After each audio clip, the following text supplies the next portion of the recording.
que c'est en Indochine que j'ai été baptisé.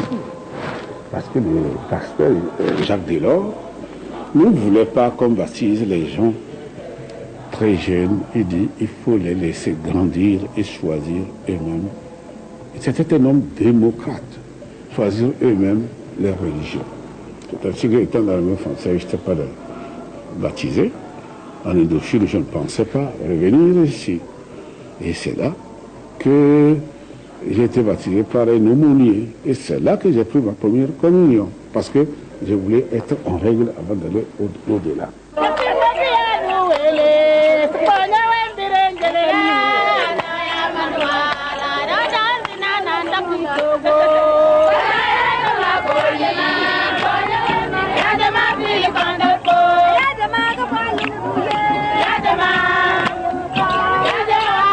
Sans Dieu, est-ce que je serais ce que je suis aujourd'hui? Sans Dieu, est-ce que j'aurais de facilité que j'ai tout fait pour éviter? Sinon, dès que l'occasion s'est présentée, je devais accepter. Je n'ai pas accepté, mais c'est Dieu qui m'a forcé la main. Donc, mon destin, si aujourd'hui je suis à la tête de ce pays, ce n'est pas ma volonté, c'est plutôt contre ma volonté.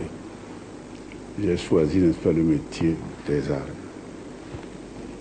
Et alors, rentré dans l'armée le 20 mai 1953.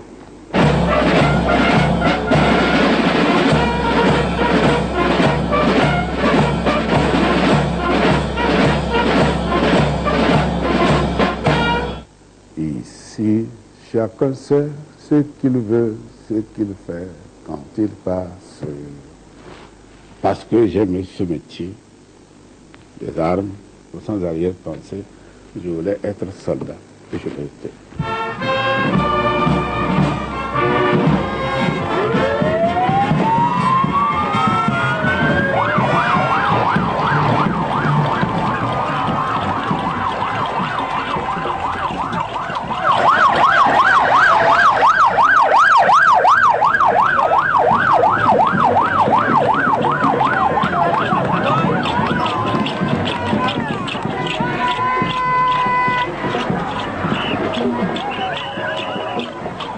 Une partie de l'intelligence africaine n'a pas tout à fait pris au sérieux le fait que dans cette région où depuis près de 40 ans on recrutait des soldats, où la figure du soldat était probablement revêtue d'un prestige beaucoup plus important que celui de l'administrateur et du fonctionnaire civil, que ce phénomène-là a pu marquer un homme comme Eyadema, façonner toute sa personnalité, donner un sens à son existence, et je crois que si on enlève la dimension militaire et la dimension violente, on ne comprend pas le personnage qu'est Eyadema.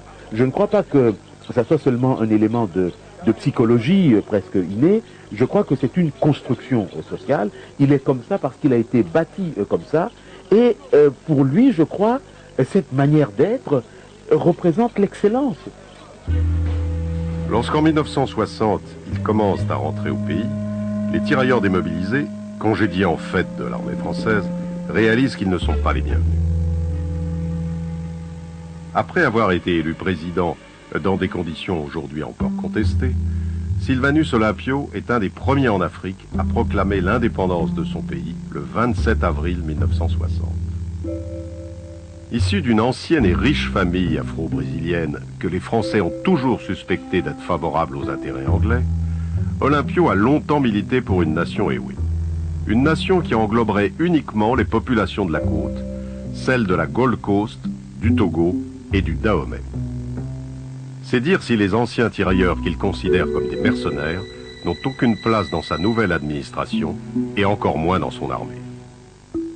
Fin 1962, malgré les espoirs qu'il a suscités, le régime d'Olympio tourne à l'autocratie.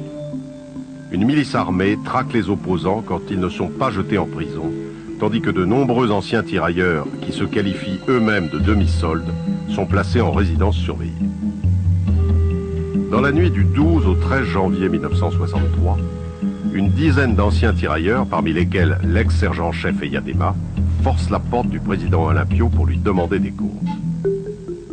Eyadema a senti qu'il allait être arrêté. Et c'est là qu'il me dit, nous avons demandé audience au chef de l'État. On voulait le rencontrer en tant que citoyen et lui demander qu'est-ce qu'on avait fait. Il rencontre le chef de l'État qui leur donne audience, mais à un moment donné, use de ce subterfuge de dire qu'il montait à sa chambre pour s'habiller, et au lieu de redescendre les chercher, la nuit étant tombée entre-temps, s'en va par un vasisdas, une fenêtre dans son jardin, qui jouxtait l'ambassade des États-Unis. Et Yadema m'a dit, il y a eu des tirs sur ce fugitif, parce qu'on s'est tout de suite dit, s'il échappe, on est cuit. Donc ils ont tiré. La question c'est, quel est le fusil qui a atteint? Ça, je ne le sais pas. À l'aube, on retrouve le cadavre d'Olympio sur le trottoir. Faute de témoignages, toutes les hypothèses circulent. Le bras des tirailleurs, en particulier celui des Yadema, aurait été tenu par l'opposition, elle-même manipulée par les services secrets français. Une action que dément formellement cet homme aux apparences paisibles qui flâne dans les rues de Paris. Sa carrière se confond avec ce qu'on a surnommé la Franc-Afrique. Résistant, chef de commando en Indochine, il devient à la fin des années 50 un des responsables des services spéciaux français pour le continent africain. À ce titre, il sera l'un des plus proches collaborateurs de Jacques Foccart, le monsieur Afrique du général de Gaulle. Je n'étais pas l'homme de Foccart, j'étais simplement le monsieur en liaison avec l'Élysée qui recevait directement l'orientation de la présidente de la République. Et que voulait le président de la République à ce moment-là? Il avait fait son référendum, on avait créé cette communauté, bon, éphémère, il faut bien le reconnaître, il n'y croyait pas lui-même beaucoup, mais sa politique de décolonisation, il voulait que ce soit une réussite. Donc, notre action à nous, notre objectif à nous, c'était la stabilité des régimes. J'avais donné, moi, comme instruction que je voulais avoir les renseignements, je dirais, quotidiens sur tout ce qui pouvait entraîner une instabilité politique. Pas forcément un coup d'État, parce que nous n'étions pas, à ce moment-là, si vous voulez, trop à l'éveil de ce genre de choses. Il arrivait que nous soyons surpris. Il est certain qu'un coup de force ou un coup d'État, on ne le crie pas sur les toits. Au Togo, on ne peut pas dire que c'était un coup d'État. C'était une manifestation de mécontentement. Ah, le général de Gaulle n'était pas très satisfait de ses actions militaires. Le général de Gaulle n'a jamais été un homme désireux de pratiquer ce genre de choses en Afrique. Il ne voulait pas le savoir. Hein. Bon. Ben, vous savez que les services spéciaux, c'est fait pour ça. Hein. Mais ce que je peux vous dire d'une façon formelle, là, dans cette affaire, les services spéciaux n'y étaient pour rien. Absolument rien. Tout ce qu'on a pu écrire là-dessus, c'est faux. Tout ce qui s'est passé ici, il faudrait un jour une conférence entre nous, les Togolais, pour qu'on s'explique, pour que, n'est-ce pas, pour que ça puisse servir, n'est-ce pas, les générations présentes et futures. Cette question, c'est volontairement que je ne peux pas la répondre.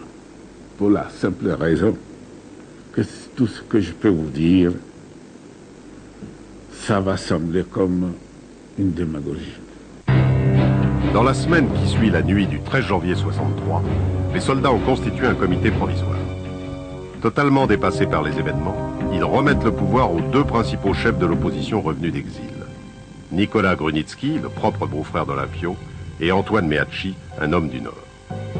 Tous deux forment un gouvernement d'union nationale dont le premier geste est de réintégrer les anciens militaires. Dès lors, tout va aller très vite pour Eyadema. Lieutenant en 1963, commandant en 1964, il est chef d'état-major de l'armée l'année suivante. Pendant ce temps-là, la situation politique et économique du Togo se dégrade. Le président Grunitzky et son vice-président Meachy s'affrontent à coups de complots de palais et de surenchères électoralistes. Face à la crise, seule l'armée qu'Eyadema a soigneusement organisée apparaît comme l'ultime recours. Le 13 janvier 1967, 4 ans jour pour jour après l'élimination d'Olympio, l'armée prend le pouvoir. Le 14 avril, Eyadema forme un gouvernement dont il assure la présidence. Le 1er décembre, il devient général de brigade. La plus longue présidence du continent africain peut commencer. Alors là, je vais vous dire la vérité. on a préféré que ce soit Eyadema. Parce qu'il avait donné l'exemple d'un coup de force, mais après ce coup de force, il avait donné le pouvoir aux civils. Donc on s'est dit, peut-être c'est la bonne formule, que l'armée reprenne en main le désordre pour en faire l'ordre, et puis peut-être repassera-t-il le pouvoir à un civil un peu